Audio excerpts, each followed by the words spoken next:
Pokemon Legends Arceus has been out for a couple of weeks now and fans are really enjoying the game for the most part. With that said, Nintendo just dropped update version 1.0.2. This is the second update following 0.1 that was released alongside the launch to address a few problems that the game had on day one. This latest update is a small one but addresses a few bugs as well as just overall quality of life improvements. Unfortunately, it cannot be pinpointed exactly everything this update addresses as Nintendo is yet to post the patch notes, but once they do, more detail will be provided. Pokemon Legend Arceus represents a new direction for the franchise and it seems to be the beginning of a whole new style of playing the game. Then It Takes Two has now officially sold 5 million copies. It Takes Two was praised by both fans and critics alike for its refreshing and new style of play, so much so that they were awarded as the 2021 Game of the Year. They might not be one of the biggest studios there is, but they did manage to pull off a great game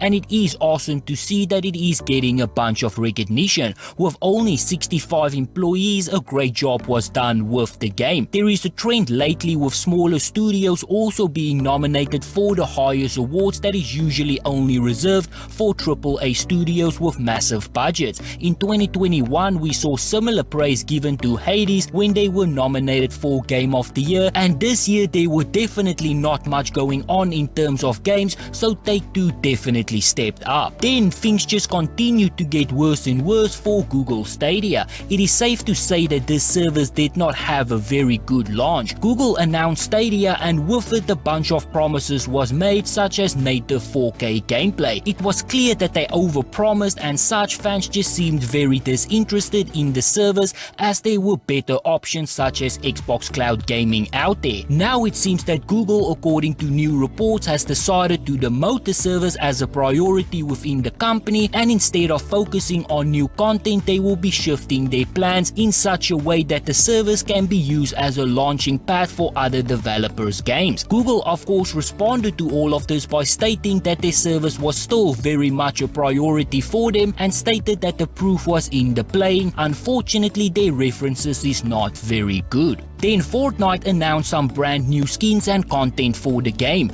Bear with me as I am about to butcher a lot of these names, but Fortnite will be adding a pair of new skins based on the Star Wars series. Fennec Shand and Chrysanthemum. These two skins are available now in the game's item shop and both are accompanied by the back bling. Shand will come along with the Mythosaur Signet back bling, while Chrysanthemum comes along with the Hutt clan symbol black beam. Boba Fett was added to the game back in December and the skin is available once again for those who missed out the first time. Following the release, the official Fortnite Twitter account released an all new piece of art featuring Fennec Shand. In addition to the skins and back bling, the item shop will also have a glider based on Fennec ship and the This Is The Way emote. All of these items can be purchased individually, but Epic Games is also offering a Bounty Hunter bundle which contain all of the new content, but it does not feature the Boba Fett skin, back bling, glider, emote or pickaxe. Then Apex Legends Season 12 is now officially live in the game and with it a bunch of new features and content was added. The biggest of them all was the inclusion of Mad Maddie as well as a new 9 vs 9 limited time mode call control. Respawn also released the patch notes for the update on their official website and within we can see all of the things that were added and fixed. I've never played Apex Legends so I do not know what any of this means, but obviously I go through the information for the people who are interested in the game and not just for myself. With that said, they made a bunch of changes to Neuralink surveillance drones and Nox gas traps that are now destroyable after it goes off. For weapons and equipment balance, there were also some changes to supply drop rotation, hop-ups, triple take, VK47, flatline, rampage LMG, fully knitted rotation and weapons in crafting.